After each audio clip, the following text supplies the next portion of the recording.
Welcome into the Eric Zane Show Podcast, a daily show where I discuss news, nonsense, and my personal adventures.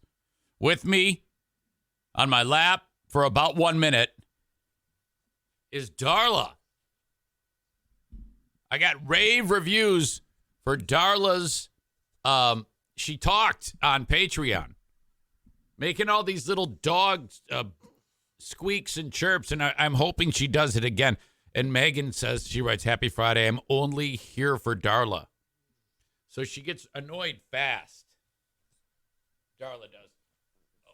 And so the goal is to get her to start singing away on the mic.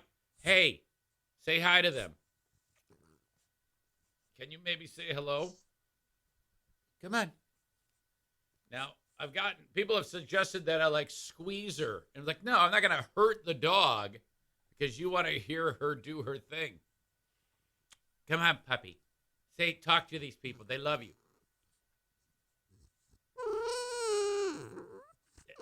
Uh-huh.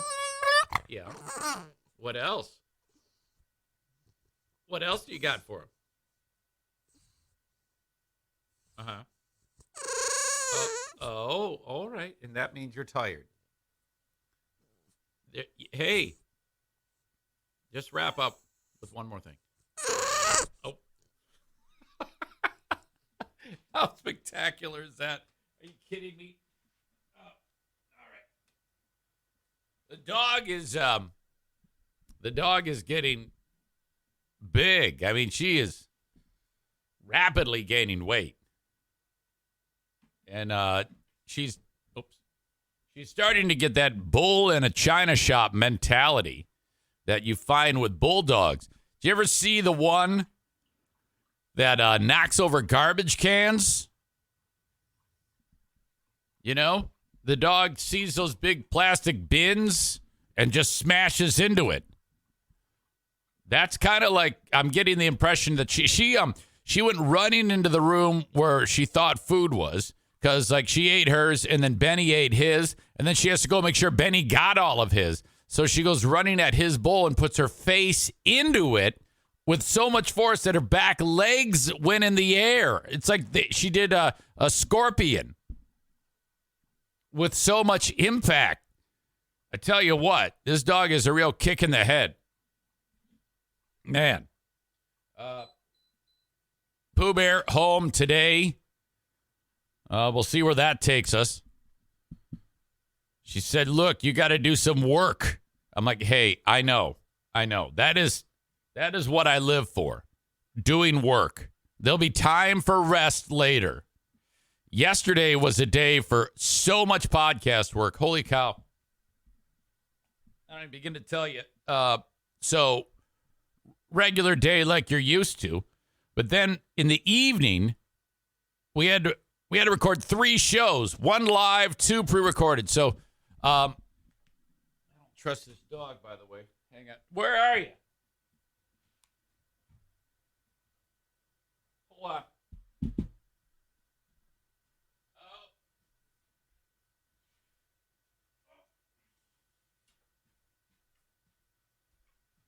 She's waiting. She's waiting by the door, and I don't know if this is going to work. I might have to get Pooh Bear in here to actually come and get the dog. You know, I don't know if she's going to relax. Maybe she will. Nah, there's no way. I got to get Pooh Bear in here. Hang on. Yeah, you see, she's going to be up moving around, and then that's going to distract the hell out of me. Hey, are you there? I'm here. Yeah, I think you got to come get this dog. Which one? The puppy. Why? She's waiting at the door, and she's crying and carrying on. Oh, no. Yeah, you got to come get her. Okay, I'll come get her. Okay. She probably wants to be down here. Yeah, that's exactly what she wants. She doesn't want to be here with us. But I wanted to show her off a little bit, and she sang into the microphone, and now she has to go. She's kind of a pain in the ass. No, you can't say that. Oh, she's a pain in the butt. No, you can't even say anything negative about her. Oh. Okay, I'll see you. Well, Come on. she is. Are you coming up? I am. I'm right here. Okay, good. Oh, wow. Look at still jammy time. Bye. you shut that light off for me? Thanks. I want to burn the energy. So yesterday, oh my God, got done with a regular podcast day, putting the wraps on that. No big deal. And then I'm putting finishing touches on the afternoon podcast day, the evening.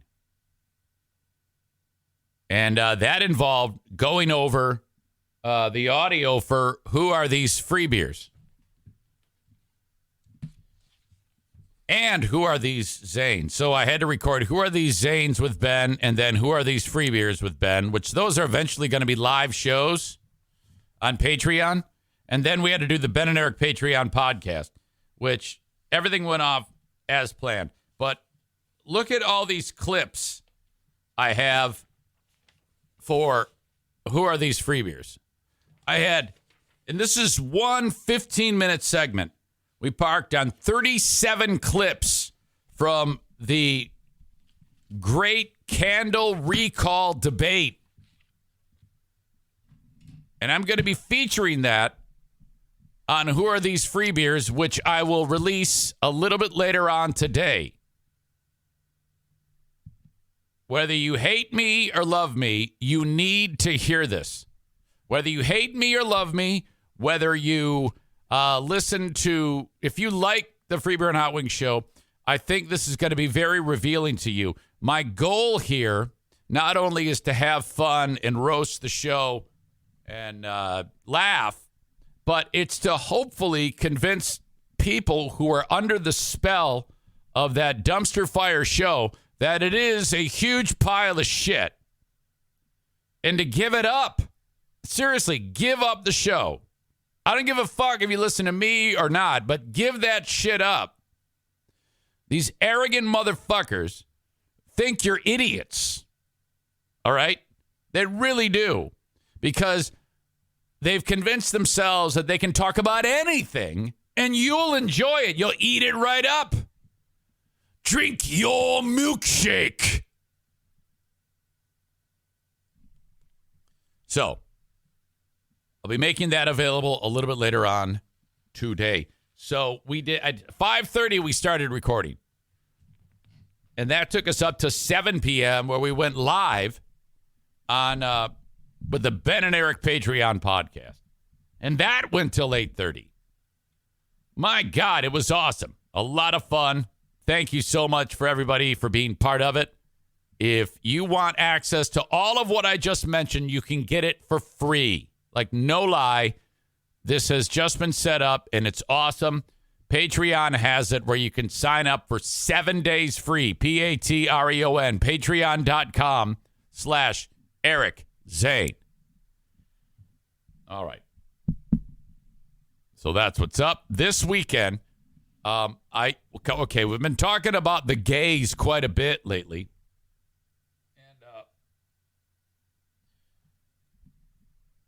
I'm going somewhere with all of this gayness.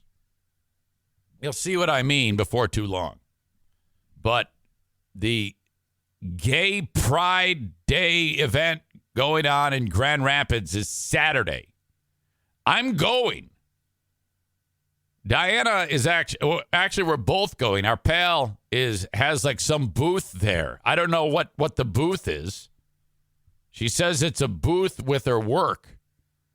And so I'm like, wow, can you imagine if you set up a booth and then everybody starts hating you? I don't think that'll be the case if you're setting up a booth at the Pride event.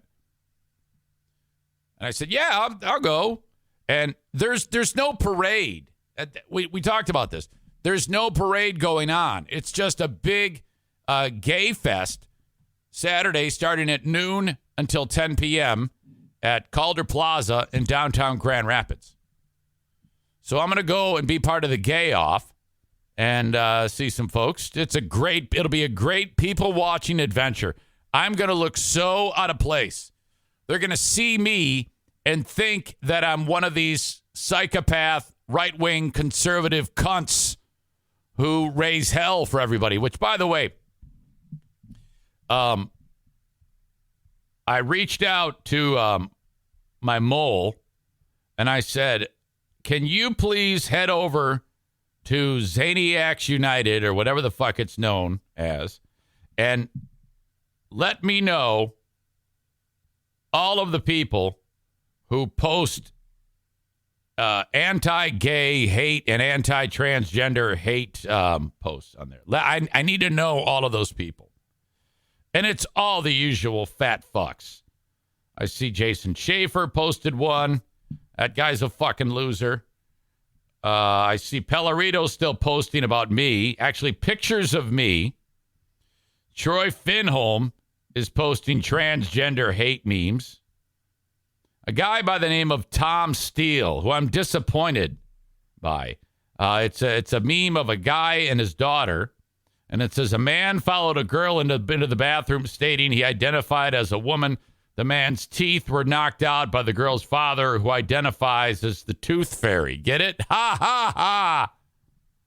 It's really disappointing about Tom Steele, because he's one of these Bible thumpers who goes around saying Jesus loves, Jesus loves, Jesus loves, but he's a psychopath too. So I said to him, to my mole, can you send me all these fucking pieces of shit so that I can ban them permanently? I'm glad they're outing themselves.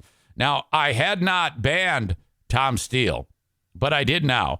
And then Brett McClung. I'm disappointed too with Brett, because he's such a it seemed like such a nice guy, but obviously a little bit warped.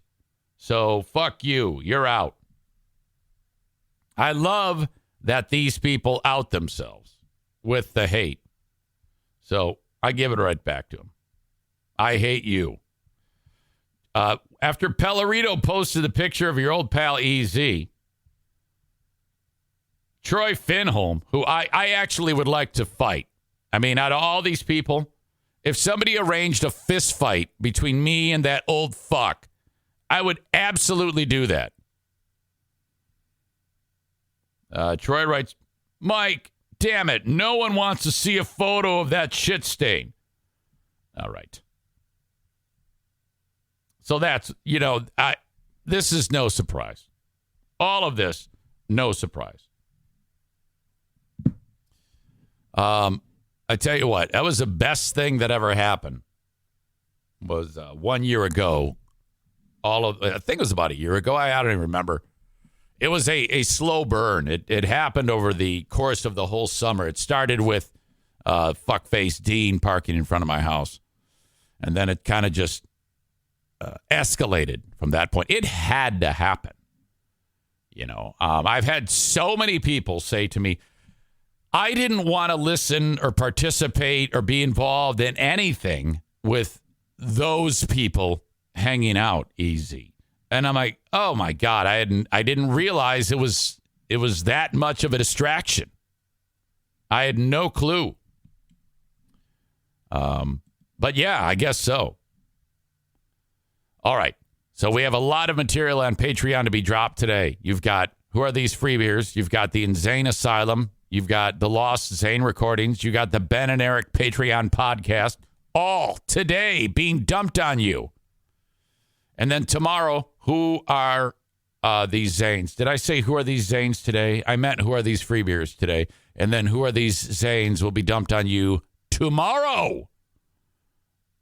As always, thank you so much for enjoying the show on Facebook, Twitter, and YouTube. But I have to kick you out. I just kind of give you a little sample of it and then encourage you to go over to twitch.tv/Eric Zane Live. Twitch.tv/Eric Zane Live for the full show, or download the Twitch app on your mobile device and search Eric Zane Live. Follow the show so you know when I go live. Subscribe and you get no commercial interruption. And you can subscribe for free when you link your Amazon Prime account. How to do that? Root around. You'll figure it. Explaining all that is a pain in the ass. But once you link up your Amazon Prime account, you can then subscribe, and you have to manually subscribe each month. So thank you. If you don't have Amazon Prime, you can throw a couple bucks at it and get the same type of effect.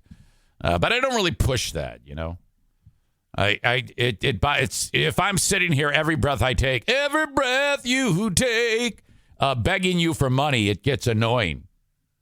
But that's what's up. If you like to listen to the audio podcast, download the show or listen to the show wherever you download shows. I'm on all of them. Subscribe to at least one of those. That helps your old pal Easy out. If you ever want to say hello, reach out, Eric at ericzaneshow.com. That is my email. I love the correspondence. And off we go. Okay, so I'm going to kick you guys out that are on at Eric Zane Show on Twitter, Facebook.com/Eric Zane fan page, and on my YouTube channel.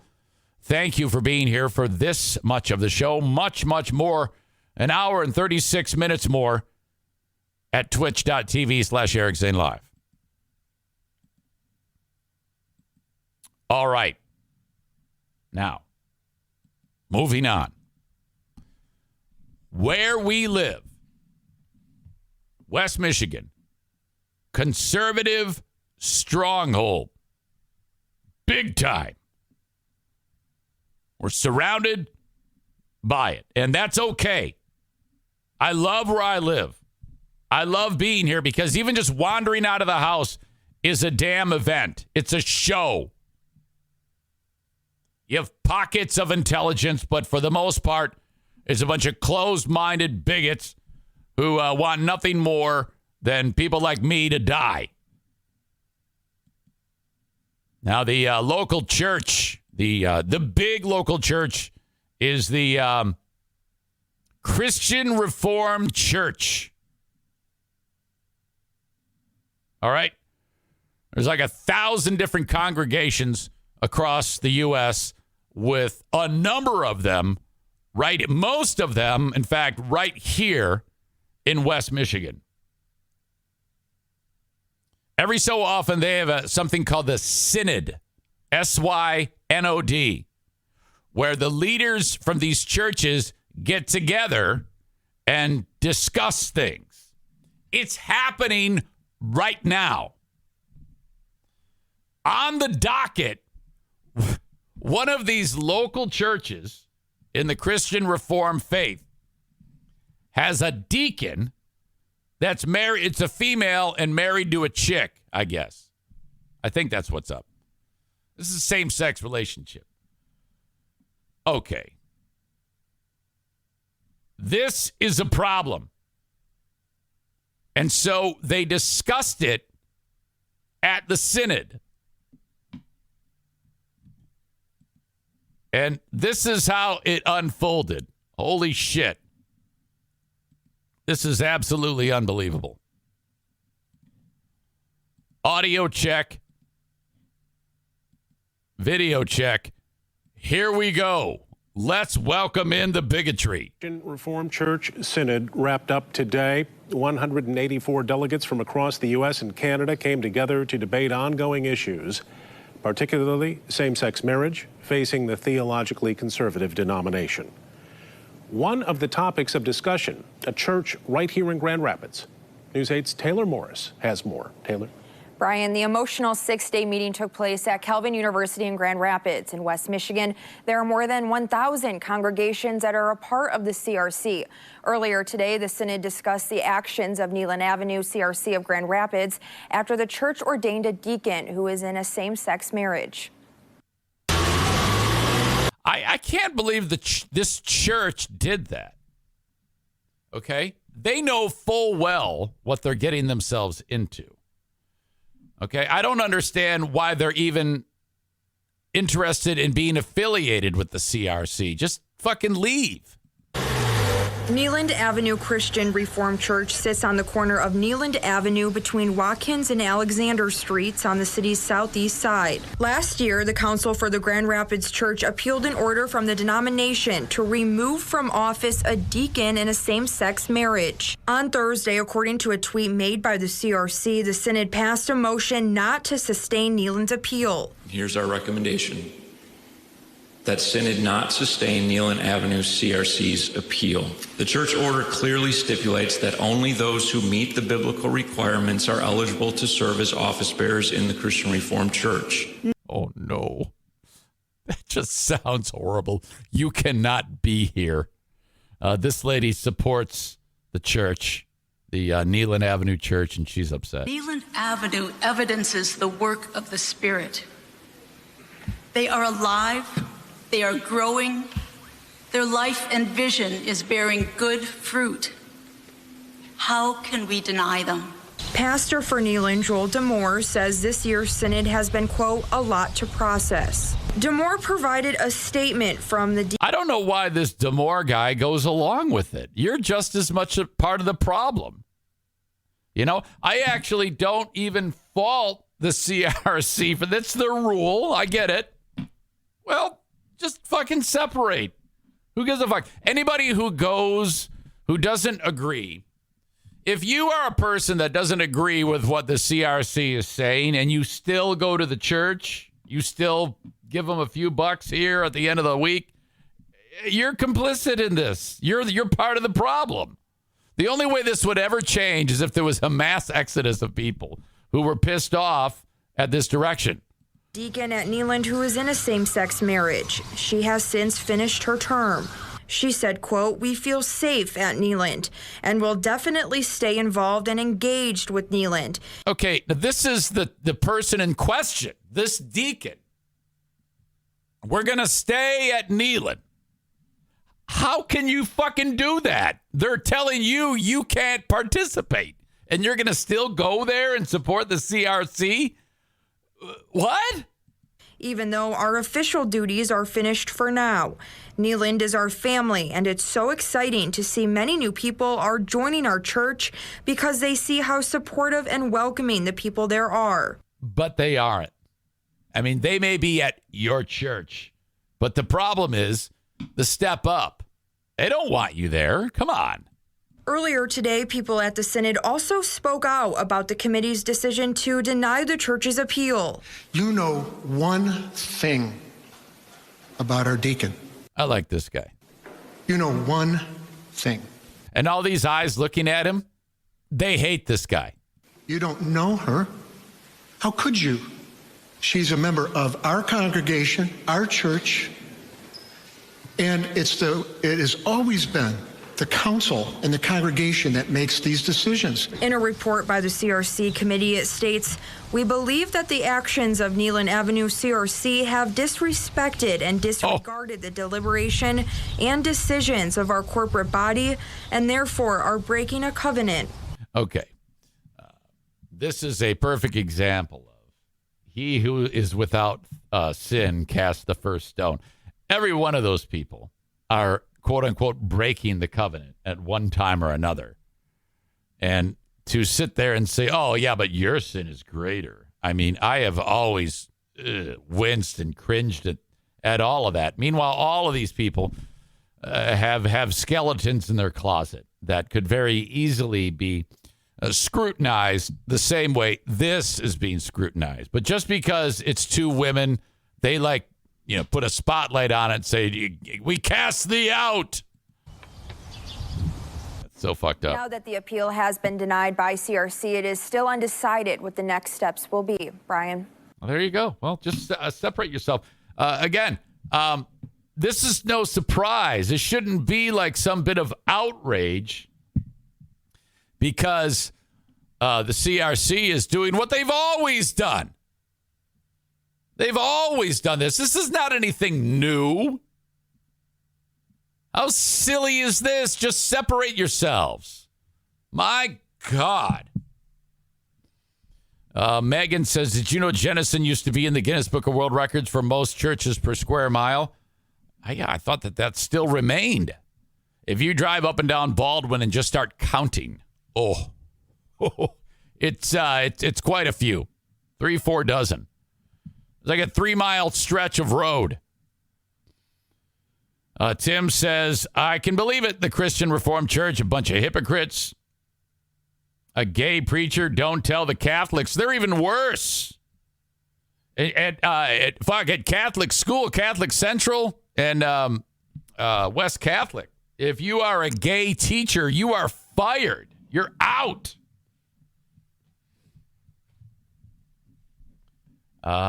That church might be cast away from the CRC, like the Pharisees who thank God he was not like that tax collector. Kyle Ryan says, religion, so stupid and dumb. My God, what a bunch of assholes. And I honestly, I think that the ones that will still go to Neyland, if they remain a CRC church, which I'm guessing they will, you are just as much part of the problem. Don't think that just because you're going along with it, you fucking moron. Oh my God. That is just ridiculous. Now, follow up, another story that I wanted to get to. Wood TV. I talked about this on the Patreon, so for the folks who don't get the Patreon, this will be new news. But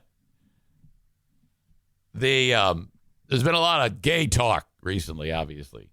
Big Pride Month, and everybody's hating on the gay people. But they've been announcing on the normal TV stations, like the Grand Haven Pride celebration is the first one that ever happened. So they made a big deal about that. And this weekend they do the one in Grand Rapids, a fairly big event. It's been going on since 1988. And it's good TV, frankly. I can't believe that they would like try to, even if people are opposed to it, it still is a hot button issue. It's something people are talking about. So that's why it was surprising when an internal memo, a lady by the name of Amy Fox, the assistant news director, foolishly put in print a memo saying, hey, lay off the gay stuff. You know, a lot of our audience are conservative. It should just say a lot of our audience are bigots. And they don't like that. And, we have to cater to our audience. That's what it actually said. And this is a news station, and that is a major, major problem, okay? To have that type of slant in the newsroom. Hey, let's report on things, news stories that our conservative audience is interested in so that they don't get mad at us. That, especially news hounds. News hounds, they swear by their integrity, okay? They if you start to compromise that, that's bad shit. You'd be more likely to keep your job if you like shot somebody in the face in a drunken stupor than you would if it was. It's kind of like gambling in sports, if you play for like Pete Rose or any other idiot who decides to gamble in sports. That's like the cardinal sin. In the newsroom, if there's an edict coming down from the top saying we need to be less subjective in our reporting. Ooh. So someone at the TV station blew the whistle and took the memo and passed it along to some other watchdog website that nobody's heard of, and it went viral. And so now people are talking about how Wood TV, this edict was passed down. And so the shit went downhill. This company that owns Wood is Nexstar. So they are handling this. So Wood TV had to publish a report about them.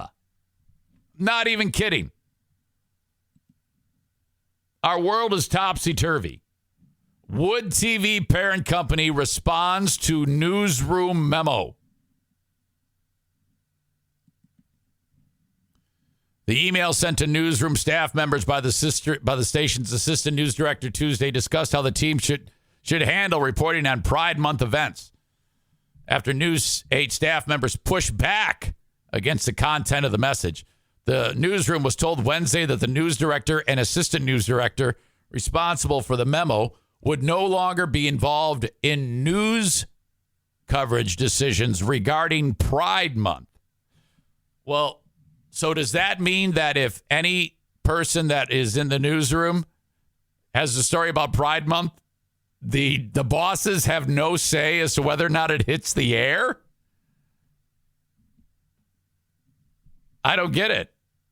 That would be shocking. After multiple media outlets reported the content of the email Thursday, Nexstar Executive Vice President, Chief of Communications Officer Gary Whiteman sent the following statement to News 8. Diversity, equity, and inclusion are among Nexstar's core values. Our local TV stations are expected to cover and report the news of the day in an expansive and inclusive fashion consistent with these values. We're looking into the situation at Wood as the communication regarding the station's coverage of Pride Month activities in the area is not consistent with Nexstar's values. Well, these two people should be fucking fired. The way we cover the news, the respect we had, they've ruined the integrity of the TV station, and it's out. Everybody's aware of it. They shouldn't be fired for being bigots. They should be fired because they fucked up the news. We will take appropriate action as necessary to address the situation, apologize for offending members of the LGBTQ community and Wood TV viewers. Well, yeah, I mean, and then there's that. You pissed off all the queers and people who aren't queer and support them. But I think that's less of a problem, who you offended here, because so many people where I live are like, yeah, we love this anti-gay shit, man. Fuck yeah, Wood TV, all right. That's about time he did something right. Fuck yeah. But it's blowing up in this dumb bitch's face. Good. Get the fuck out of here. Oh, my God. This is fantastic. They had to report on themselves being assholes. Oh, thank you, Chris in Maine. He just subscribed. Now for 9 months, and you're on an 8-month streak. Thank you, thank you, thank you. Holy shit. That is telling. That's a fantastic story. And hats off to the people that who blew the whistle. You guys are great at the TV station. I'm not sure who actually did it. Now, the person who reported on this was Luke Steyer, and I love that guy. And I can't say for sure that, I don't know what his affiliate. He might have just had to report on it, but Luke Steyer is just fantastic. I love that guy. All right. A lot going on this edition of the Eric Zane Show Podcast.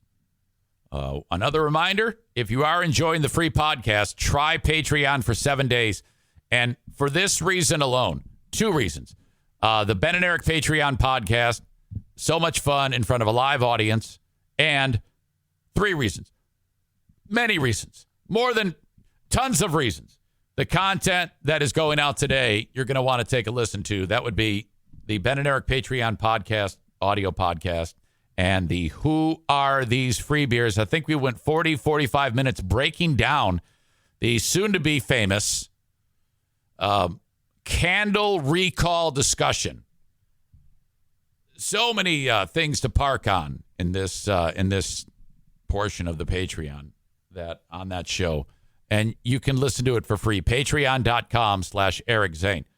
Thank you to Sarah Honda Granville, SERRA, Sarah Honda Granville, online at sarahhondagranville.com. Test drive a brand new Honda today at Sarah. They're awesome. You will be so excited about it when you test drive a brand new Honda today. All I'm suggesting is that if you're in the market for a new car, head over to Sarah Honda Granville. They are Michigan's #1 Honda volume dealer. Now, if a brand new car isn't something you're interested in, they have Michigan's largest lot of certified pre-owned vehicles. Oh, my God. Everything under the sun. These vehicles are a year, 2, sometimes 3 years old, and they're like new. They're still under warranty. Fantastic vehicles that will run forever. If you're looking for just a pile of shit in the back, like behind the buildings, where the overgrowth of trees and weeds are, is the budget row. So this is perfect for former Zaniacs. All right? They'll borrow money from maybe like a cash advance store, or perhaps they'll sell some drugs or borrow from their kids to scrape together a few nickels and dimes to buy what is like new to them. A budget car. You can even get those at Sarah Honda Granville. Thank you to Blue Frost IT, the managed IT service provider for the Eric Zane Show podcast. Now, here's how this works. If you have a business, or let's say maybe just your personal computer at home, and it goes to shit, this is who you need to call. Blue Frost IT. To to help your tech, whether at home or at work. 616-285-50. Keep it in tip-top running shape. If you're looking to upgrade at your business, like your stuff's just too old, if you just decide to go to the store and start buying new equipment off the shelf, that's a problem. You could buy too much, too little, something wrong. Buy something wrong. I mean, sit down for a 30-minute complimentary consultation with Alan from Blue Frost IT and find out what exactly you need to make your business hum. That's what he did for me. That's how I got this tech to be able to do this show. Blue Frost IT online at bluefrostit.com and 616-200-8550. Mention your old pal EZ when you call.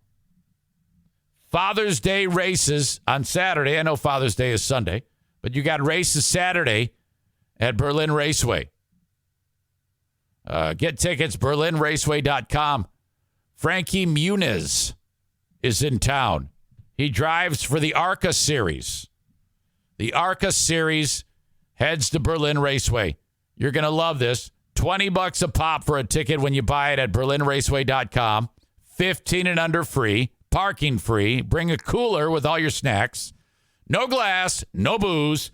They got a great setup there under the grandstand with fantastic concession stands and the lowest prices for concessions you will find anywhere. Berlin Raceway is absolutely number one for entertainment.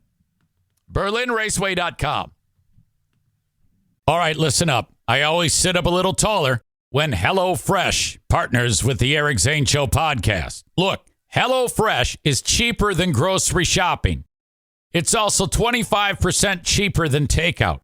Because if you're going to prepare a meal like this at home that you're going to get restaurant quality food through HelloFresh, you're going to have to go to the store and buy all these giant bottles of ingredients, which are probably going to sit in your home forever until they expire, and then you throw them away. Not so with HelloFresh. Everything is pre-portioned for that meal. Shows up at your house. You look like a genius. The food is fantastic. And everybody is going to love you. I am not kidding you. I've never been so sure about something.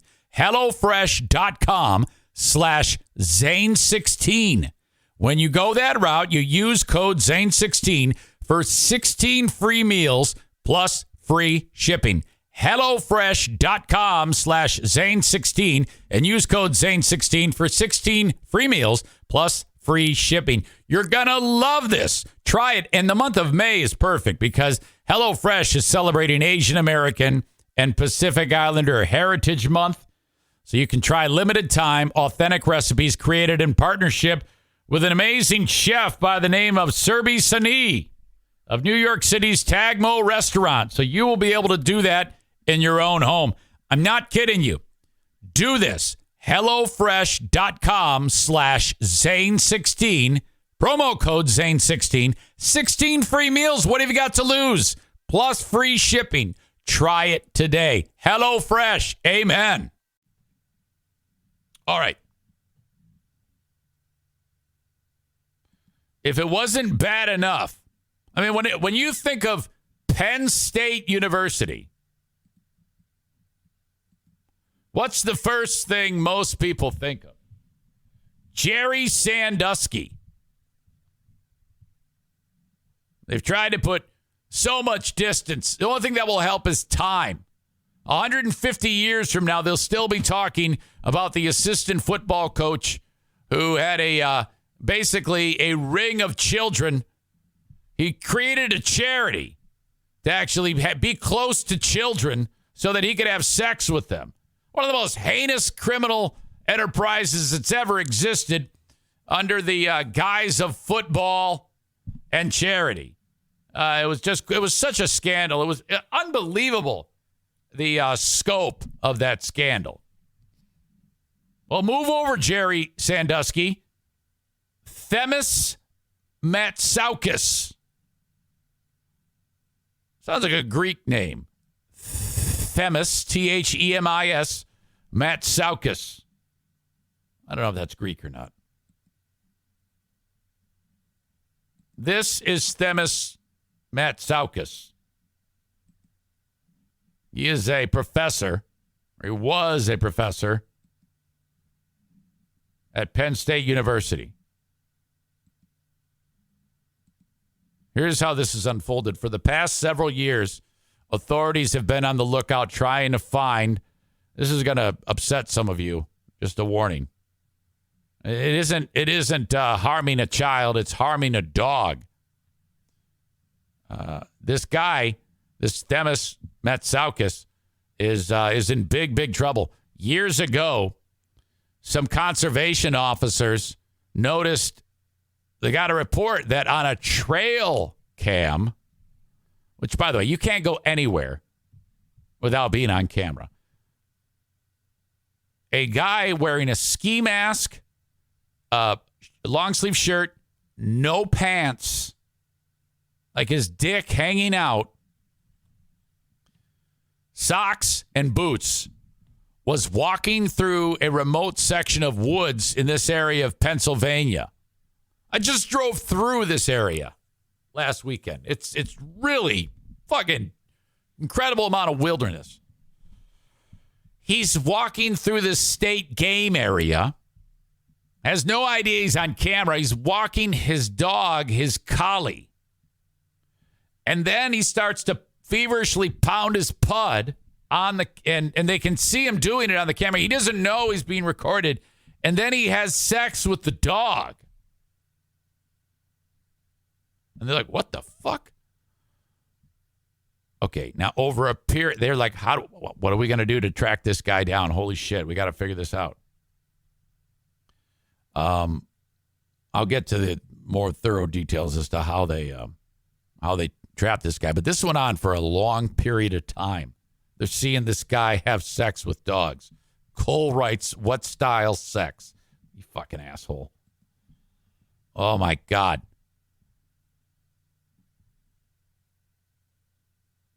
An award-winning Penn State professor has been arrested in a sickening bestiality case involving his pet collie.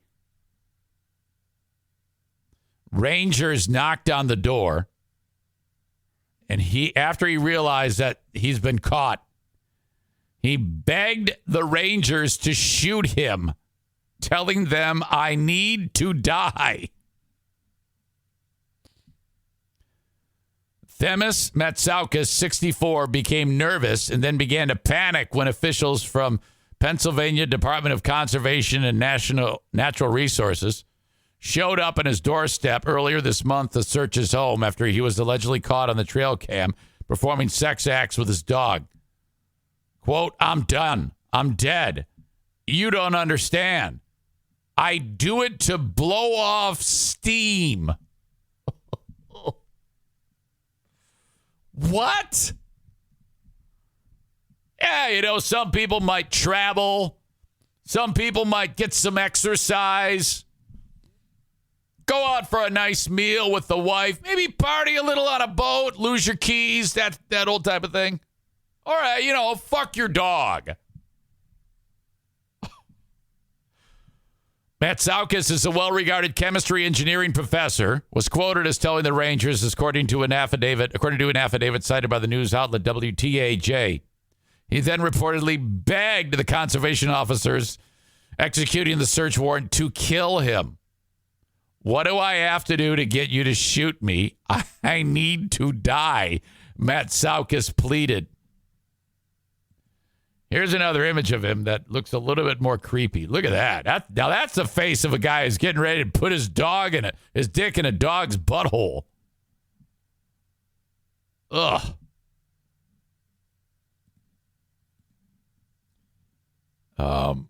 This is where it went down. Look at Rothrock State Forest. Matsaukis was arraigned Tuesday of this week on charges of open lewdness, indecent exposure, sexual intercourse with an animal, and animal cruelty. The professor's dramatic fall from grace came nearly 2 months after the trail camera installed. Oh, boy, I thought that they had been investigating this guy for years. I guess I got that wrong. It was 2 months after it captured him on the night of April 13th, walking naked from the waist down with his dog.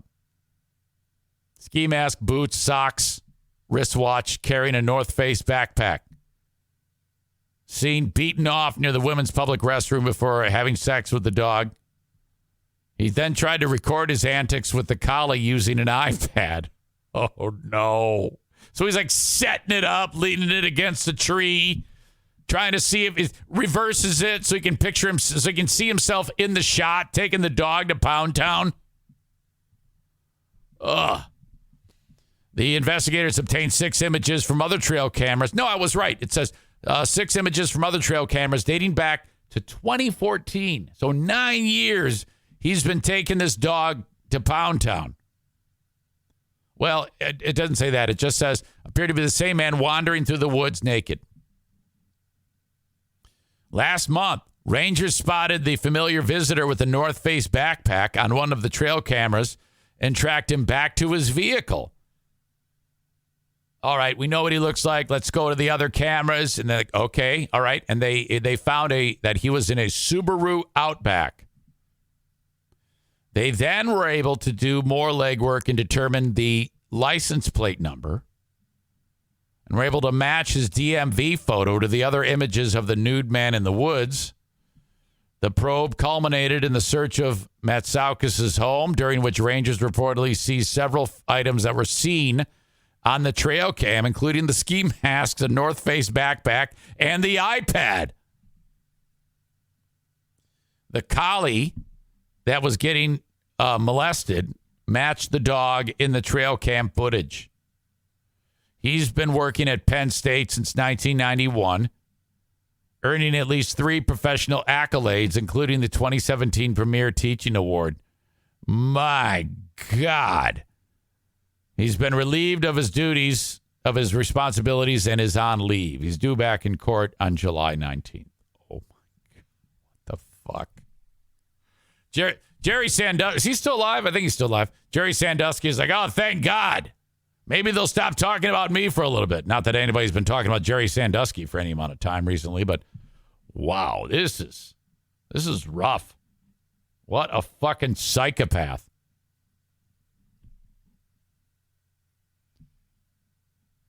Kyle says Outback and North Face. Yeah, fuck this guy. Cole says Penn State needs better background checks for their employees. Yeah, this guy was hiding in plain sight. There was no record on this guy, probably. This is another example of you just don't know what people are doing, what they're capable of. Badger writes Nittany Collies. Jesus. Blow off steam by having sex with a dog. Oh my God. I mean, I'm all for the occasional peanut butter on the dick, but this is ridiculous. Kidding. You're like, wait a minute, huh? All right. That's one of 2 stories that I want to break down with our pal Rick from TC Paintball. The other one, just in time for Father's Day, is the story of Megan Joyce Imorovich. Yes, that's it. Megan Joyce Imorovich. She was getting ready to go to her 18th birthday party. She's going to hang out with her pals. They're going to do 18-year-old girl stuff. Girls' day out, girls' night out, 18 years old, turning 18. She's so happy. And then dad has to apparently drive her to where she needs to go. I don't know why that is. I don't know why she doesn't just drive herself, but who knows? Let's not get bogged down in the details. By the way, Brandis says, moving on yet? Yes, we have a different story now. We are done talking about the guy who had sex with dogs.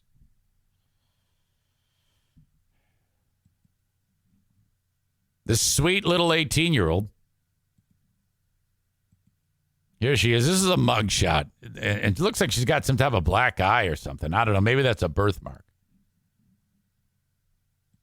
Well, Dad drank too much during the day. And he said, look, I'm hammered. I can't drive you. She's like, what the fuck? We planned this. All you had to do was not be drunk. And, well, he was hammered. So he's going to sleep it off. He's on the couch. She's pissed. Now, I mean, that's upsetting. This was the straw that broke the camel's back. Dad is 64. So, a little older guy. Konrad Emirovich is laying, trying to sleep it off on the couch. Now, she was a little bit irrational here. She must have seen the film Fight Club. Remember the scene when it was Brad Pitt played the one persona, and then what's the other guy's name? Who played the nerd who becomes the badass? Tim Robbins? What the fuck? Brad Pitt and Wesley Snipes. Leslie Nielsen. Ed Norton. Brad Pitt kissed Ed Norton's hand and then put the lie on it, and it put lips onto his hands. And, remember that? The lie, the poison that just destroys the skin? That's what she did. Except it was like times 1 million, because she dumped water on his head and then dumped the lie on his face. Because he was hammered and couldn't take her to her 18th birthday party. Oh, shit. He was burned so badly that it killed him. His face was so chemically burned that for 5 months, he slowly died in a hospital. Oh, my God. Well, just yesterday, she was found guilty of doing that. Guilty of domestic violence and unlawful possession or use of a harmful irritant causing death after the death of her dad, Conrad. Prosecutor said the man struggled with alcohol and that he was drunk and unable to drive the daughter to the hair salon for an appointment before. Okay, that's what it was. Hair salon to the appointment before her 18th birthday party. That's when the enraged daughter did. Where does one go about getting lie? Jesus. The woman, she's 19 now, closed her eyes and appeared to fight back tears after the verdict was read and the judge pulled jurors to confirm their decision. This is a tragic case, said the prosecutor. The defendant lashed out in anger and wound up killing her dad. She faces a maximum sentence of life behind bars when she is sentenced July 25th. Boy, so we got some real talent here for the asshole of the day. Megan Emirovich, the one who burnt her dad's face off because he got hammered, and the dog fucker. How about, and then you got the Christian Reformed Church. They're also in the, and then the Zaniacs. Now, some are, I would say right now it's between dog fucker and the lady who burnt her dad's face off. But the dog was 1,000,000% innocent. Dad was a drunk, so he's got that going for him. You know? All right. Now, if I don't go pee, my bladder might rupture. Let's see. I'm going to see if Rick is here. Then if he's here. Yeah, he's here. Okay, I'll be right back, Rick. I'm going to call you, and we got to break these stories down. Don't go anywhere. I'll be right back. Big Father's Day weekend. Happy Father's Day to the dads. Hope you know you're loved. If you have a dad who's with us, hopefully, happy Father's Day to that dad. Okay? I think I should discuss this with Rick.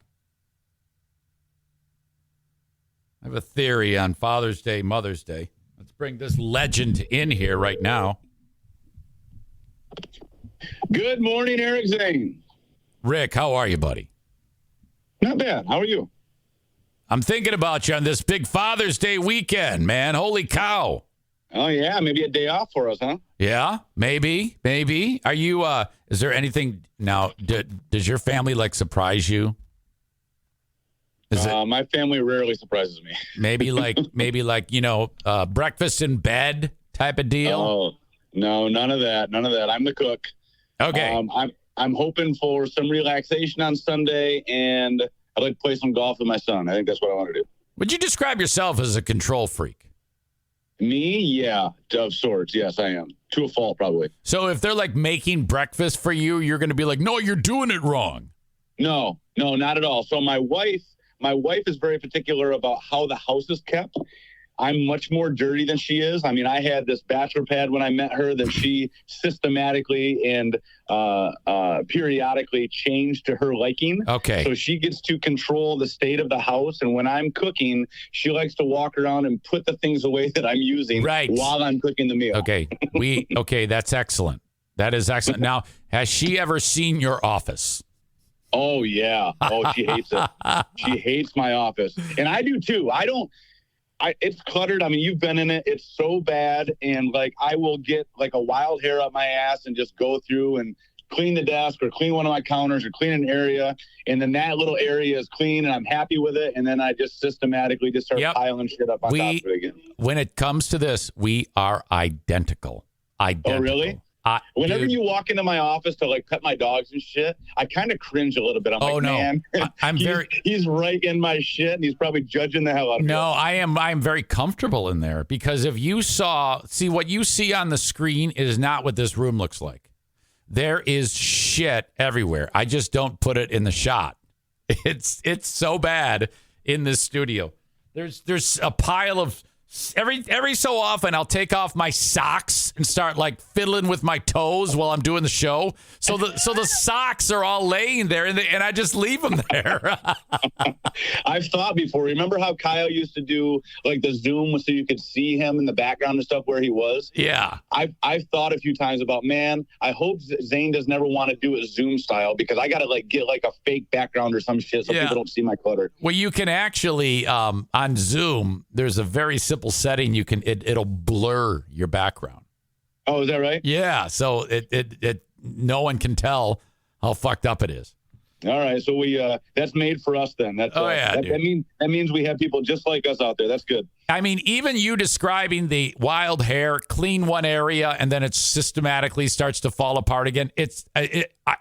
Oh my God. It's like you're describing me. You know? I feel like we're using the term systematically a lot today. Have we both been stealing each other's systematically usage?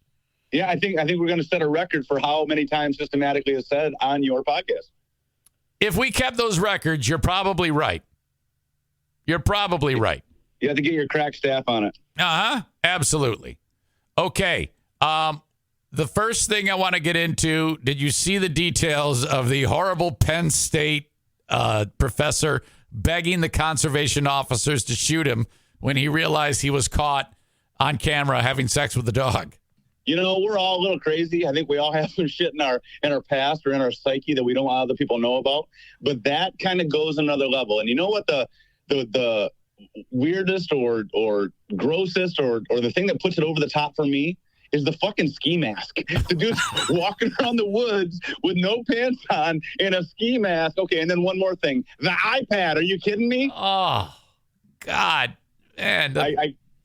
I mean, okay, so sex drives us all crazy, right? I mean, sex is an industry. Sex sells. When people don't get sex, they go kind of nuts. Yeah. But I mean, your dog? Yeah.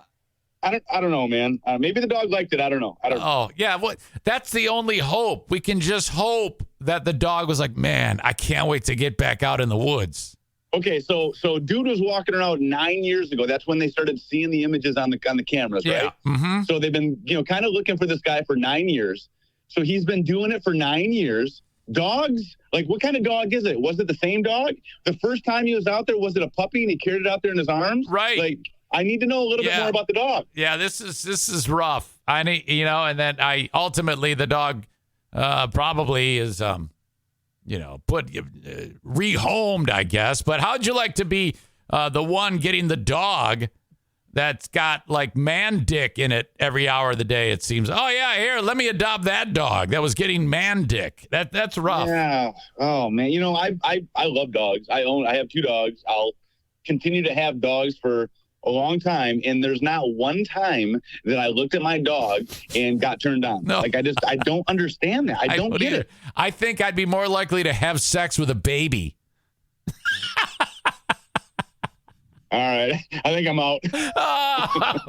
How'd you like to be the what do you call it? The workers, the conservation officers. They have to watch that shit. They have to see Well, it. I was thinking about that too. So I was kind of picturing like what the conversation was in the office. Like somebody comes in and they're like, "Hey, we got him. And then were they like drawing straws to figure out who got to go serve the papers to him? Oh my God. Yeah. And then the guy's like, shoot me. If the guy really wanted them to shoot him, he should have like made a move for the dude's gun. Yeah.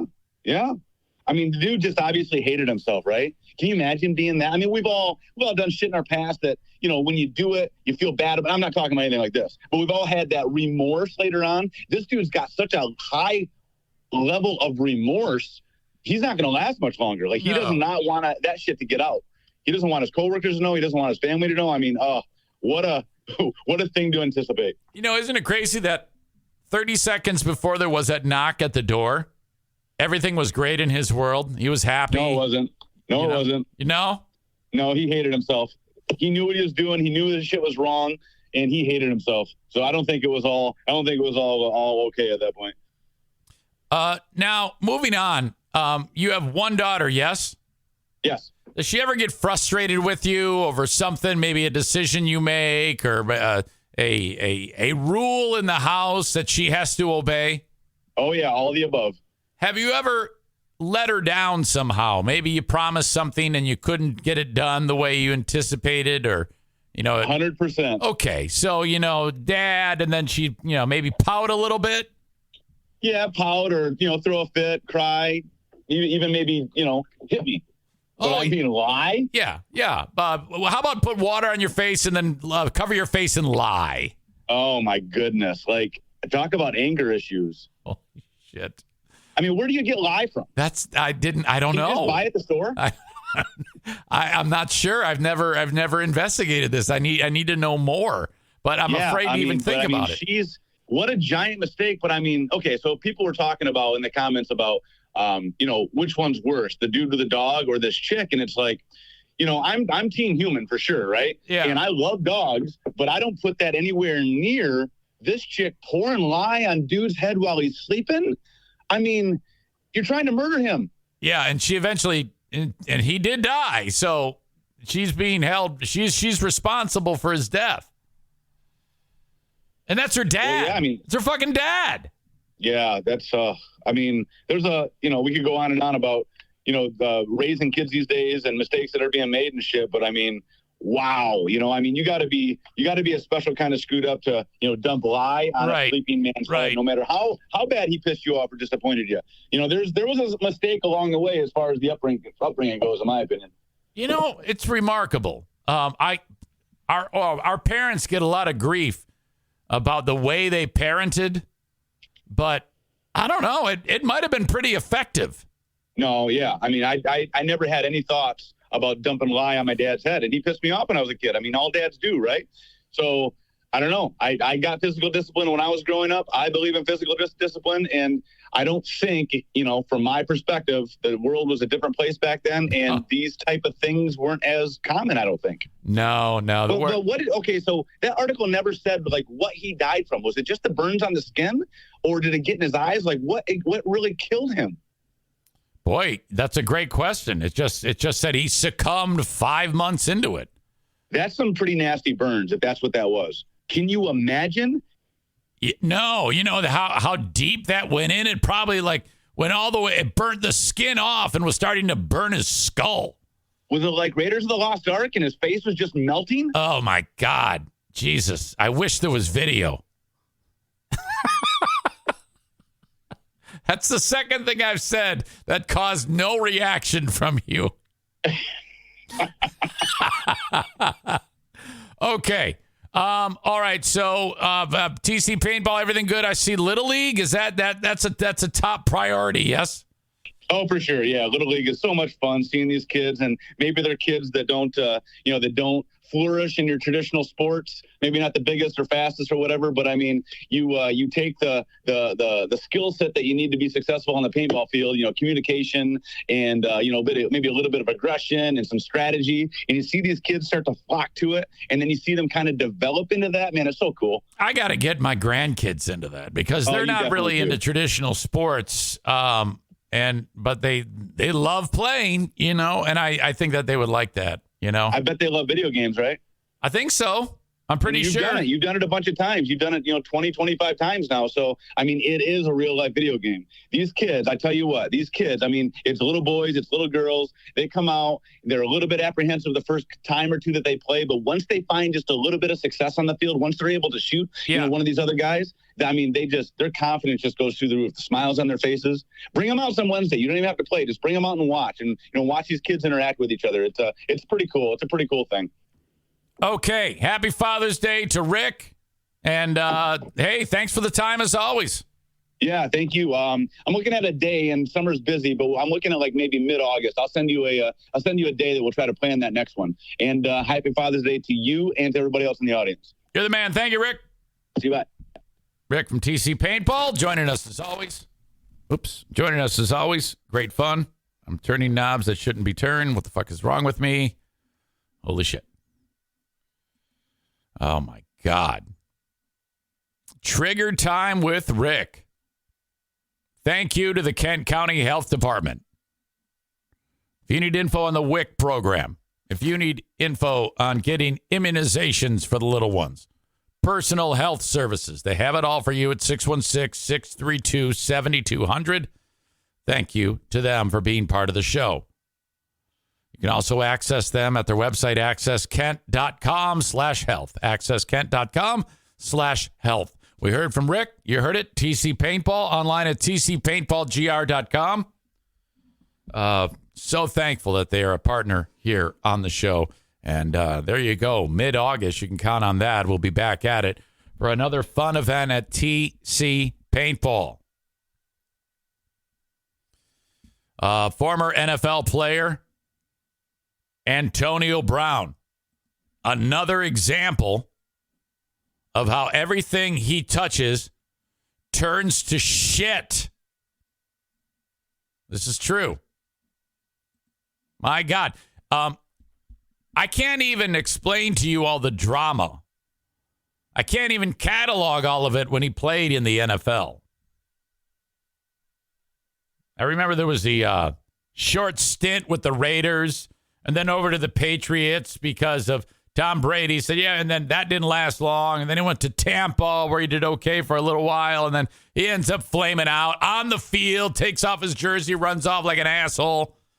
Well, the latest thing, he's slowly progressing downward, It looks like my career.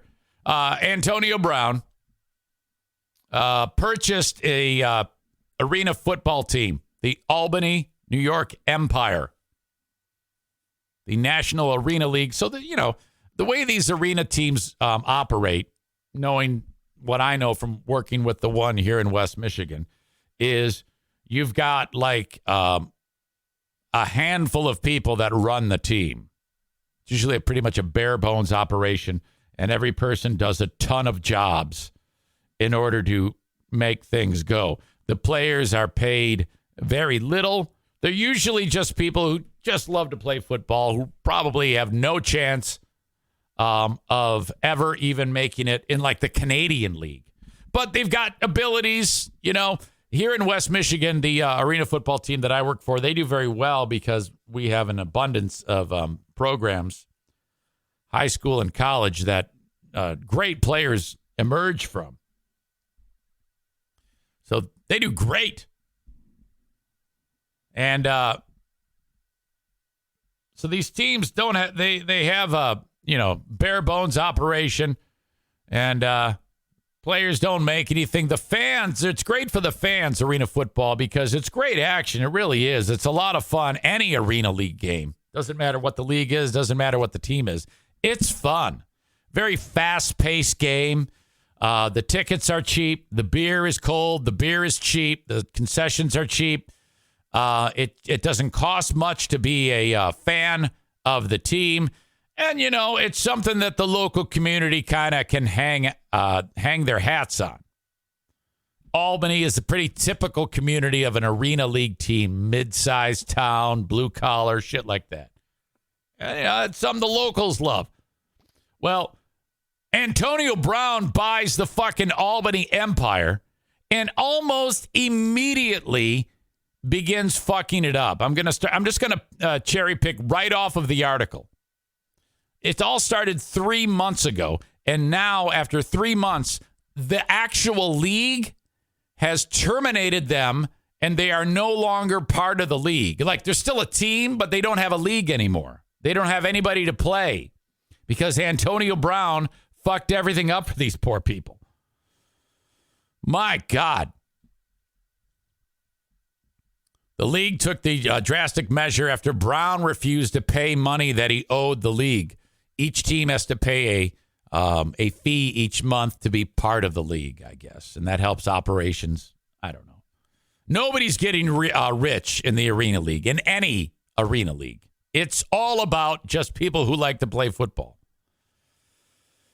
After exhausting all avenues, the National Arena League Board of Owners have decided unanimously to terminate the membership agreement of the Albany Empire. Now, this team, the Albany Empire, had won the last 2 championships in this league.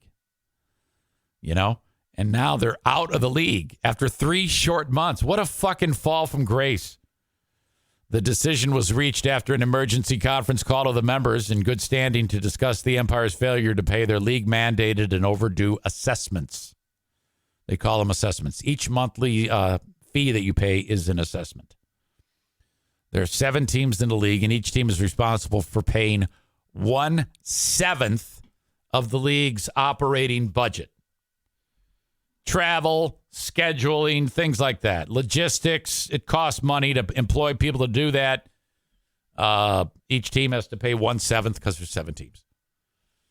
Not only did Brown fall behind by 2 payments, but he refused to pay up after he was hit with a $1,000 fine when he made shitty comments about the league.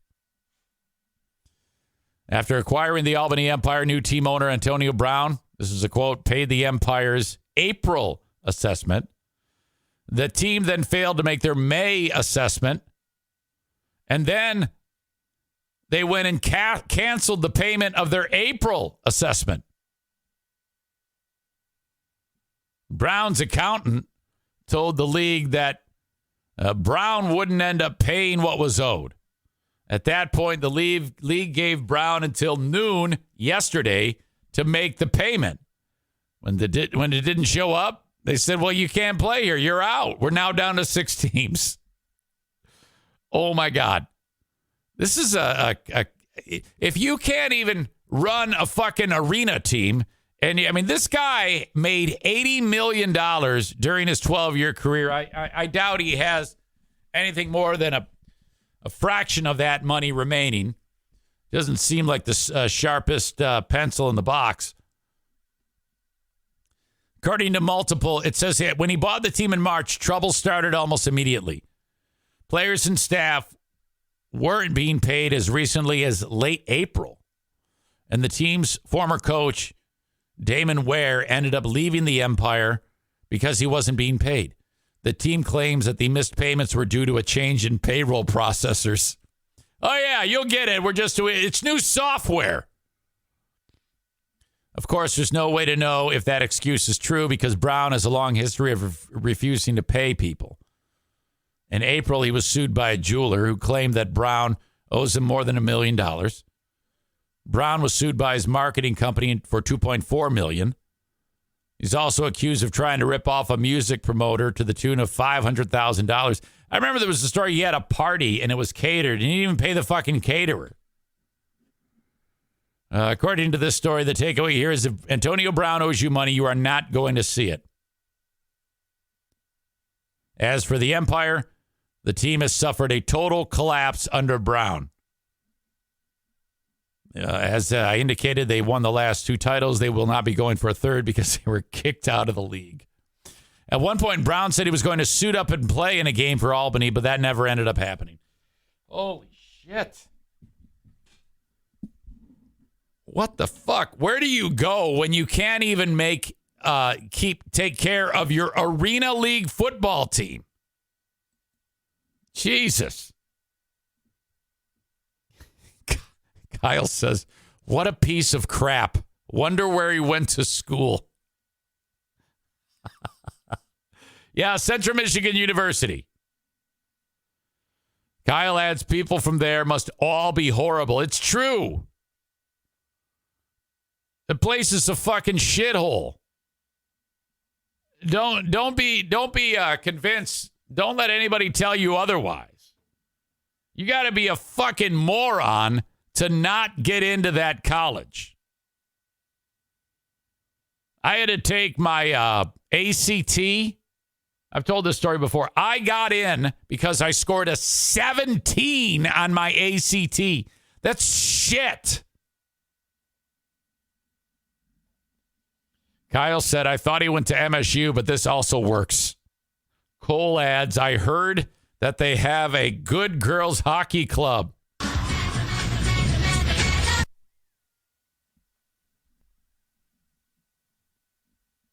Tyler says you get a 17 for putting your name on the test, LOL. Kyle says I got an 18. Boom, Ferris grad. Bummer if Central Michigan University reaches out to your old pal EZ and says, hey, we would like to advertise in the podcast. Oh, fuck. I will delete this episode or cut this part out of it.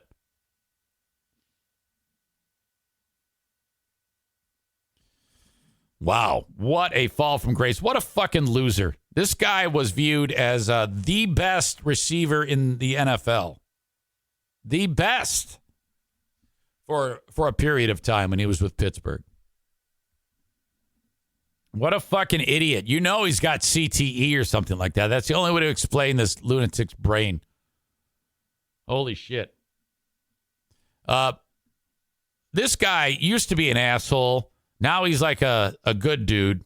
Deion Sanders. He eventually grew up. Prime time. I'll say this about Sanders. This is one of the greatest football players to ever play the game. It's like I take it back. One of the greatest athletes to ever exist in the United States. No one faster. Terrific baseball player, terrific football player, could play. Defensively, he was, an absolute shutdown cornerback. He returned kicks better than anybody. When they worked him into the offense, he was great. Kind of an ass when he was young, but I think he grew out of that. And now he's a terrific coach. He was in charge of one of those historically black college programs. Might have been Jackson State. I forget which one. But he resurrected that program. The players loved him. And then he just got a job at Colorado, a gigantic program, And this is his first year. Now, in the past year or two, he's had problems with his fucking foot. And I don't know what the deal is. It's just every time I turn around, they're hacking off another toe. And I last I read, he had put that in the rearview mirror and it was recovering, but now it's fucked up again. This makes me sad. Someone pointed out, what about Bo Jackson? Oh, well, he's in a different class. Bo Jackson and Deion Sanders, two very different players. Bo Jackson. You're right. Sanders was unbelievable. Jackson, superhuman. Injury ended his career early. But my God, what a beast. If you watch some of his runs when he was playing with the Raiders, what a tyrant. And then when he was playing baseball in the outfield, there's the one play when he catches the ball and he's got so much force as he's running, he gets to the wall and he has so much momentum that he runs up the wall. He actually defies gravity.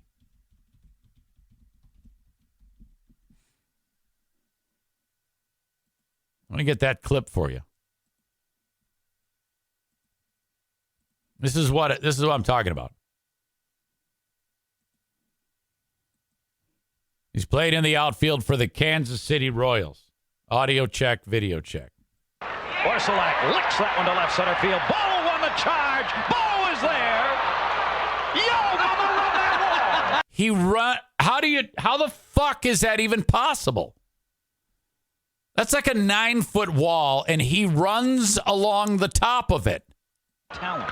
Orsolak licks that one to left center field. Bo on the charge. Bo is there. Look at how high up he is on that wall. Oh my God.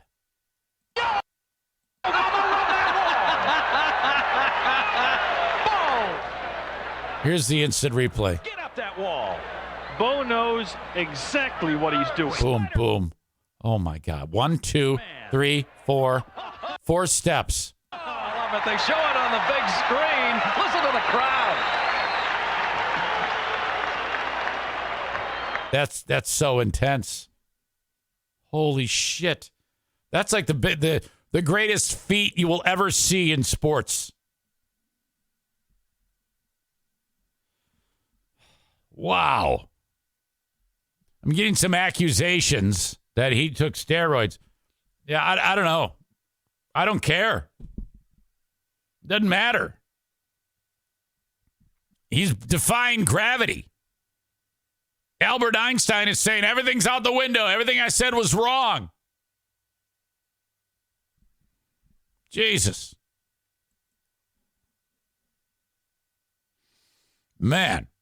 All right. Well, anyway, Sanders is fucked. Now they're talking. Look at this. Look at this picture of him in the hospital. His hair's falling out. He's got a silver beard. His foot is in bad shape, and they may be cutting it off, or his leg.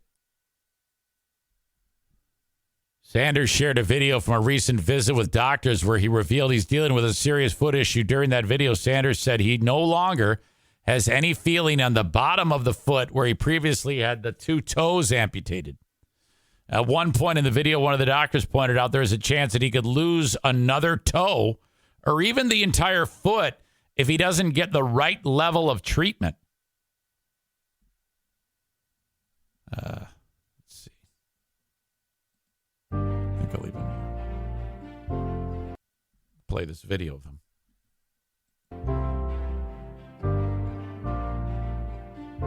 That's what we're here. And it's all, do you have any paint up here? Or is it all? Hang on. I think you want to see it, right?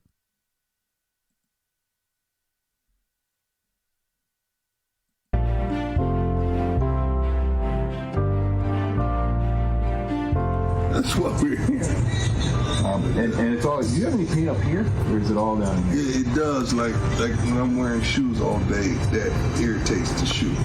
And it's hitting across there. Yeah. It sends pain to me. And so it's pain here, and you were saying last time that was really flared up too. All that down there. Like that whole thing, I think it's dislocated. The risk of doing something here and having a problem similar to what you had before or worse was too high. They checked the blood pressure in your ankle and compared it to the blood pressure in your arm, and that was 1. So 100%. All right, this is boring. Anyway, dude's fucked. Hope he's okay. I like Dion. I didn't like him when he played, but I like him now. He kind of grew up, you know? Makes you wonder if Antonio Brown will ever have that type of turn. I doubt it. I seriously doubt it. Okay, we're moving on. A West Michigan content creator is in the news, and this is simultaneously annoying and interesting. Kind of. I mean, I don't know if it's interesting to me, It's annoying because the level of the content this guy is making, and everybody loves it. He posts these short videos of himself building a sandwich. And he's a nerd. He loves Star Wars and Dungeons and Dragons and stupid shit like that. And he rolls a 20-sided die, 20-sided die. And based on what, like, it comes up, that's what he puts on the sandwich. So he has 20 different choices for, like, bread. He rolls the stupid die. And he goes, oh, okay, the bread is going to be pancakes. Okay, the cheese. He rolls a dumb die again and provolone. And then he builds a fucking sandwich. It's a 2.5, 3-minute video. And then he heats it up and eats it. And 2 million people are like, yeah! Oh, my God! And this guy's making like hundreds of thousands of dollars on his roll for sandwich videos. 2 million dumb fucks follow this whale on TikTok, and 20,000 follow him on Instagram. He has sponsors, this Dano's seasoning or some shit. Chris says content. The world is stupid. Yeah, I know. I can't, I don't want to sit there and poo-poo this. I mean, I can sit there and be pissed off all I want. And I can make fun of this guy all I want. But it's remarkable what people are able to pull off. This is why, you can have some guy like this who's just rolling a die and making a sandwich, and more people are going to pay attention to him than an old fucking idiot like me who just sits there and babbles on and tries to do something interesting. It's very frustrating. Very, very frustrating. I'm not saying this dude doesn't work. He works because he's got to put these videos together. And that doesn't happen like on its own. I give him credit for making something out of nothing. I can't say that. I mean, I had a radio show to help me before I started getting into this realm. And I mean, if I started this without the radio show, nobody would give a fuck about me. Hell, there's barely 3 dozen people that are enjoying this fucking right now. All right, this is what this dude does. Good afternoon, D&D, TikTok, and beyond, and welcome to Roll for Sandwich, the series where I let fate decide my lunch. Let's go. To celebrate the release of Dano's new cheesening, this is going to be a grilled cheese special. Some of our roll lists will look a little bit different, and there will be melted cheese, 100% guaranteed. So, that's it. He very simply just holds this seasoning up, and this guy probably pays him $100,000. Seasoning is a Parmesan cheese and Italian herb seasoning that goes great on pizza, pasta, and more. Head to danosseasoning.com to snag some for yourself. Now buckle up because it's about to get cheesy. Let's start things off with our bread roll. 1. Look, he's even got the rolling toy that these nerds have. Elephant ear. If you're not familiar, elephant ear. An elephant ear is a fried piece of dough covered in cinnamon and sugar that is commonly available at carnivals and fairs in the summertime here in the United States. I was at one such carnival yesterday and could not resist picking one up for the show, so I'm glad I rolled it. Next up, let's roll 2d12 for cheese. 3 provolone and 6 Munster. These 2 cheeses should have complementary flavor profiles, and both melt decently. Nothing particularly funky here, and they're mellow. It should be like jizz, one of the choices. Hot diarrhea, wild card. Cinnamon and sugar should work. Now we're going to hit it with our... Yeah, guy has to actually take a shit on the sandwich. Dano's cheesening cantrip. Unfortunately, it may clash with the cinnamon and sugar, but that is the conceit of this special. If it doesn't work, we'll have a couple more chances in following episodes. All right, now let's roll 2d20s for add-ins. 1 marshmallows and 10 dried figs. Come on. All right, well, we're just going for a full-blown sweet sandwich. You asshole. Which is honestly the best you could hope for with elephant ears as bread. It's just a little bit awkward when it's a sponsored video with a savory spice mix. But they've seen this show before. They know what's up. All right, and not least or last, here's the D20 sauce roll.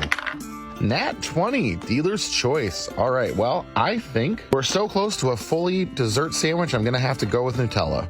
This chocolate hazelnut spread should go well with 95% of this sandwich.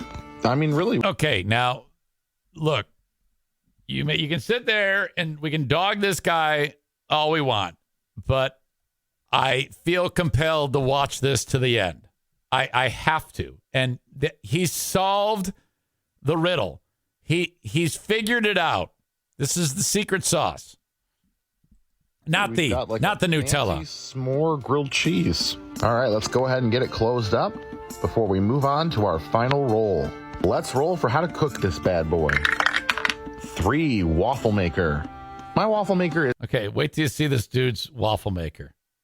Is not the most ideal waffle maker to use in this scenario. It's a Millennium Falcon. Because, look. A Millennium Falcon waffle maker. All right, we'll butter up our hot waffle maker here. And let's toss on our sandwich. And we'll close it the best we can because this was not made for this. All right, and a few minutes have gone by, and we've got a nice melted cheese and decently melted marshmallows. It smells really good. It looks like dessert. Let's give it a taste.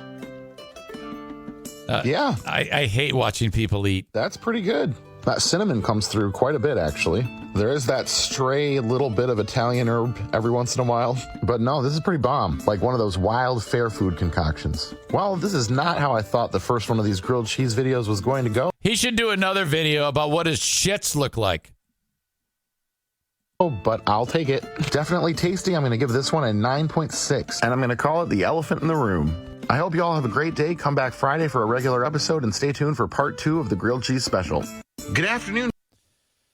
All right. Well, anyway, he's from here. And he was featured on the news. I wanted to get the clip of him actually talking, but it's not behaving the way it should. But oh God. It's good and it's frustrating at the same time.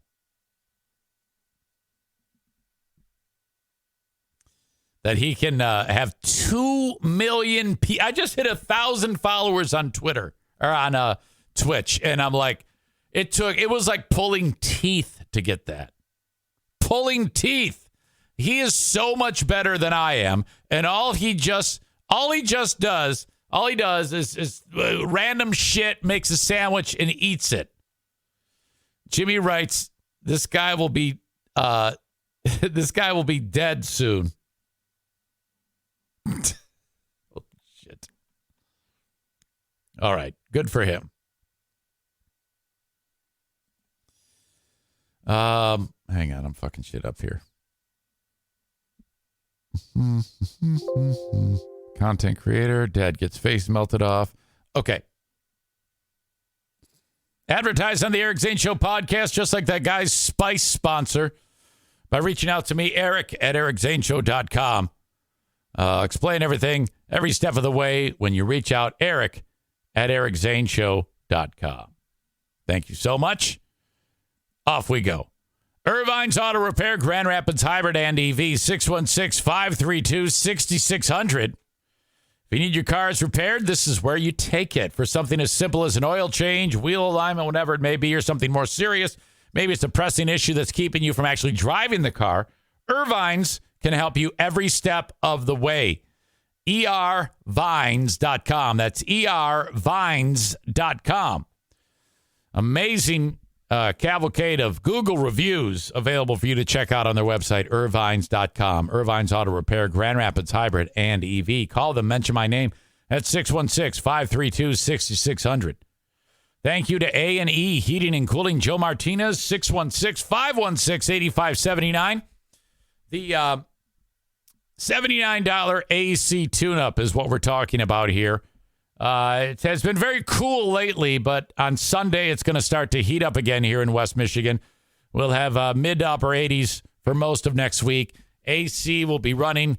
Get that thing tuned up and cleaned. 616-516-8579. If you're like, well, I've never done this. Well, you are a prime candidate for a breakdown of your AC unit. It's like, help me. It needs to be cleaned. It needs to be tuned. 616-516-8579. for A&E Heating and Cooling. Baseball player Trevor Bauer is in trouble. I think every time we have turned around in the past short while, there's been a new accusation of him beating the shit out of chicks. Trevor Bauer. Chris adds, I would say make a Slaughter the Turks cooking channel, but that might not go over well. That's true. Before I get to Trevor Bauer, Rakeem writes, what about this indictment that Donald Trump is going through? The news has been talking about for the last 3 or 4 weeks now. What are these 37 charges that they're accusing him of? I know it's about some documents, but what's the point of it? Are you serious? How can you be that out of the loop, Rakeem? He left the White House. He took things that aren't his. Boxes of top secret documents that he should not have in his possession. He's a private citizen. So the Justice Department found out about it, and they said, hey, you got to give those back. And he said, no. These are top secret bits of information about, like, nuclear information, how we deploy the various military aspects, top secret stuff that should not be shared with anyone, let alone sitting in a hallway and a bathroom of some asshole's private residence where anybody could get access to them and sell them off to another rogue nation. That's what's up. All right. Trevor Bauer. Yeah, I just started following this. This is a fourth woman who's accused former baseball pitcher Trevor Bauer of sexual assault. I think the league finally got fed up with him and said, okay, you've beaten up enough women. You're out of the game. I can't say for sure if that's how he got kicked out of the game. I mean, God knows that's like one of the worst things you can do, and they'll give you several chances in sports in the modern day. Just don't gamble, right? Bauer has countersued the woman for fraud, saying she is attempting to harass and extort money from him in the wake of similar allegations made by 3 other women. In an amended complaint filed Tuesday, the woman said she had an unplanned pregnancy after Bauer violently sexually assaulted her. So basically, she's saying he raped her and got her pregnant. In December of 20, Bauer's attorneys in court filings described this as a single sexual encounter that was consensual. Here we go again, this story again. Is it consensual? Is it not consensual? You know, if I was a single superstar athlete having lots of sex with random chicks, there would be a series of steps before I had sex with anyone that would have to be satisfied before I would agree to put my ding-dong where the babies fly out of. You would have to say on a video that, hello, my name is, and I am from, and I am getting ready to have sex with Eric Zane. I am here at my own free will, and I am not being coerced or doing anything that I don't want to do. I just want to have sex with Eric Zane. And then, you know, that would separate the wheat. Why do they say it? Wheat from the chaff?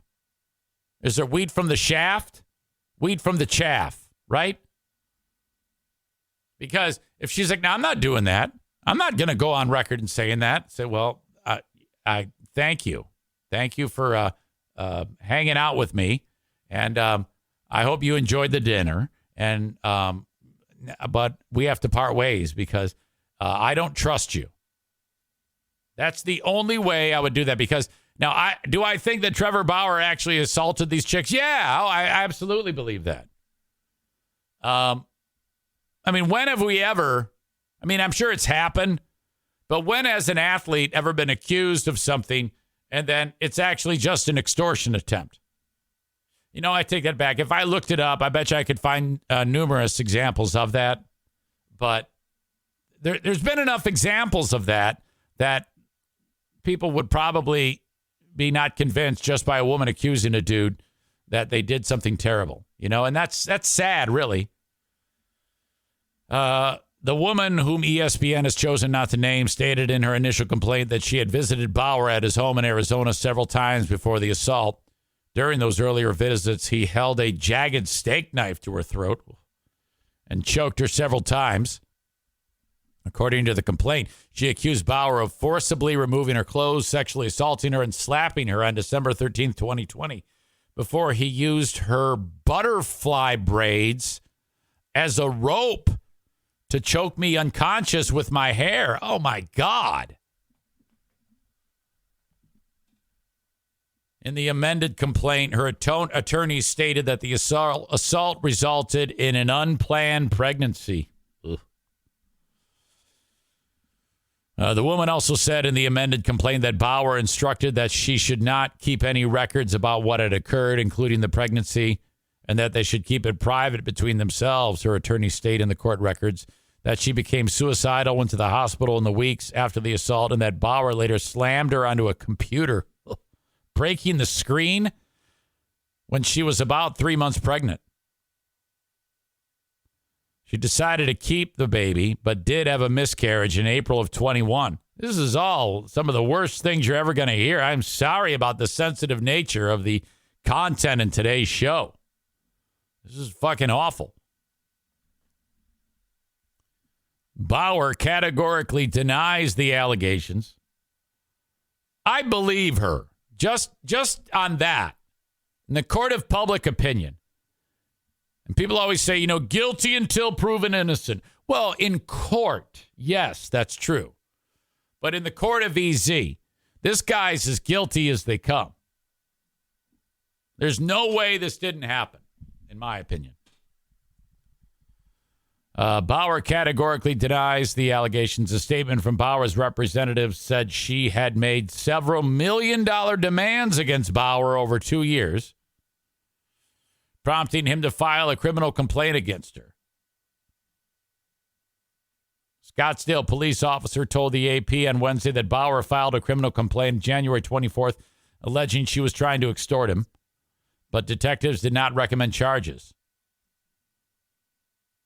Also, there were no charges recommended after the woman filed a complaint against Bauer on December 20th, alleging what I just talked about. So this is all fucked up.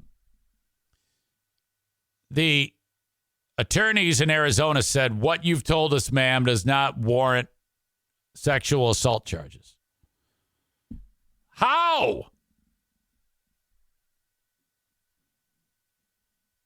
Court records show Bauer's attorneys first denied her assault allegations in April and countersued for fraud, labeling the woman's lawsuit as harassment. They then said Bauer has recordings of their conversations, which show the woman asked for $1.6 million to terminate the pregnancy. Uh-oh. It's starting to look bad for her.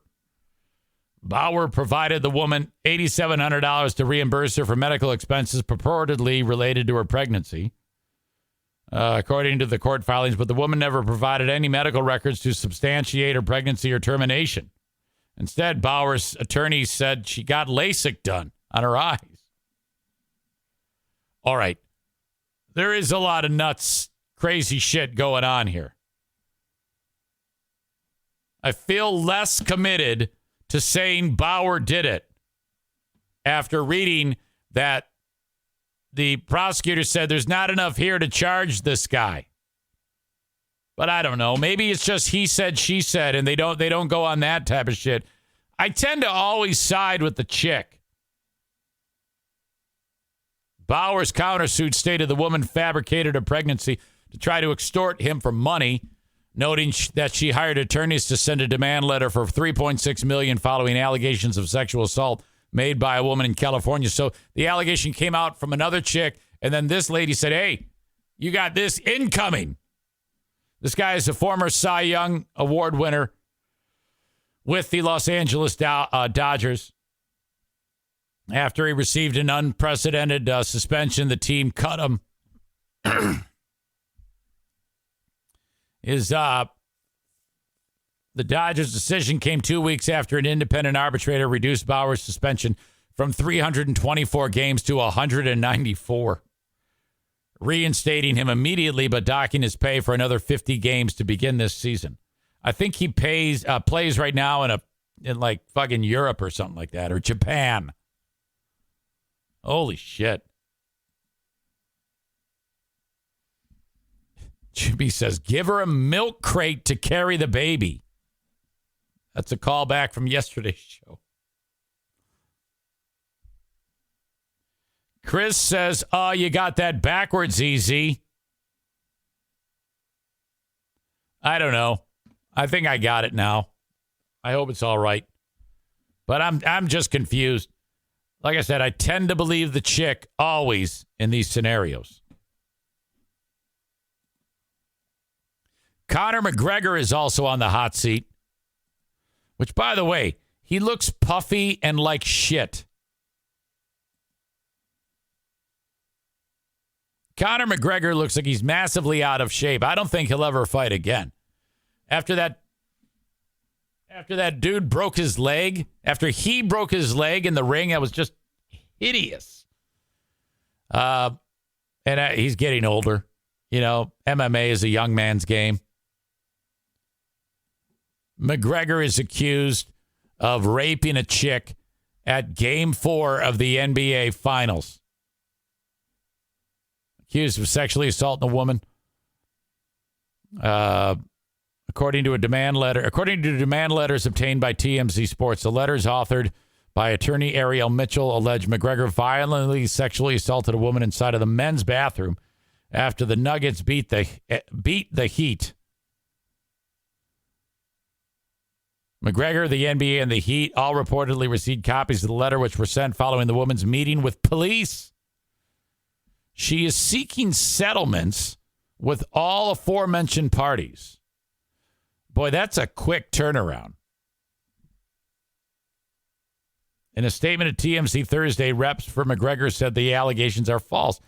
You know, all I want is if something terrible happens like this, why can't it be where victim goes to the police, they investigate, an arrest is made, and then we proceed criminally? Why is this jumping to she is seeking settlements from all aforementioned parties? It always seems skeezy to me when I hear that line.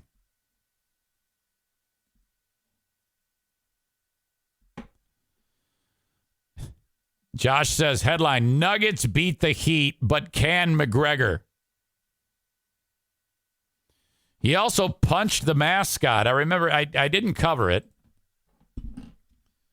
Conor punches mascot.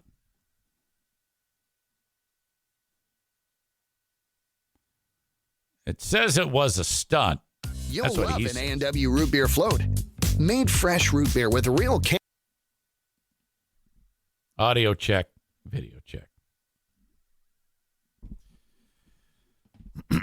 I'm wondering how much damage you can do by punching that. UFC champ Conor McGregor is breaking his silence about seemingly punching out the Miami Heat's mascot during the NBA Finals. Look at that ridiculous outfit. There were reports the mascot was sent to the hospital and prescribed painkillers. But there's no way. Today on Live with Kelly and Mark, McGregor came clean, revealing it was all planned. Can you tell us what happened? Look at her foot. Oh, my God. Look at that foot. Star, let me just tell you, I'm on your side. Yeah, we're always on your side. We're on your side. No, that was part of the skit. It was all a skit. We were backstage all as well. It was just part of the show. And Kevin Costner's divorce. All right. Stupid. Obviously a bit. All right. Anyway, Connor's on the hot seat. Thank you to Van Dyke Mortgage, 231-332-6505 for being part of the show. If you need a mortgage, your first mortgage, your 10th mortgage, call from anywhere in the U.S. to Van Dyke Mortgage, 231-332-6505. You guys are the best. If you ever need to get money out of your home, if you've owned it for a little while and you need some cash, maybe for a home improvement, maybe to pay off a high-interest credit card bill, Reach out to the Mario Flores Lakeshore team of Van Dyke Mortgage today. 231-332-6505. Now, when you get that home, you might be like, I'm redoing the floor. Get the flooring from Johnson Carpet One Discount Outlet. The lowest price in the area, all of Michigan, for flooring. Guaranteed. Okay? They buy it by the bulk load, the massive truck full, and they set it up inside of the Discount Outlet warehouse. It's on Chicago Drive in Granville, Michigan, right behind the Little Caesars. You can't miss it. Ugly beige building, small red sign. Lowest price for flooring. Take an additional 10% off when you mention my name. Johnson Carpet One Discount Outlet. Thank you so much. Say hello to Kent. Drop the E, add a U. He's back there on June 18th, I'm told. Yesterday, the asshole of the day was Blossom Kirby. That was the lady who was transporting the 2-month-old twins on a hot day in Indianapolis as they were stuffed into a milk crate with a bungee cord strapped to a bike. All right. I think we're down to 2 horses for the asshole of the day. Okay?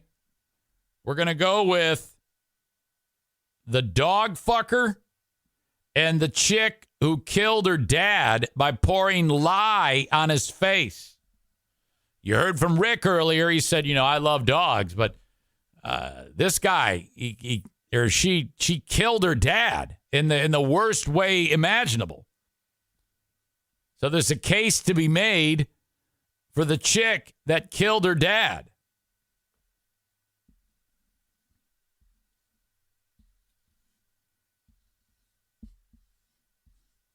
So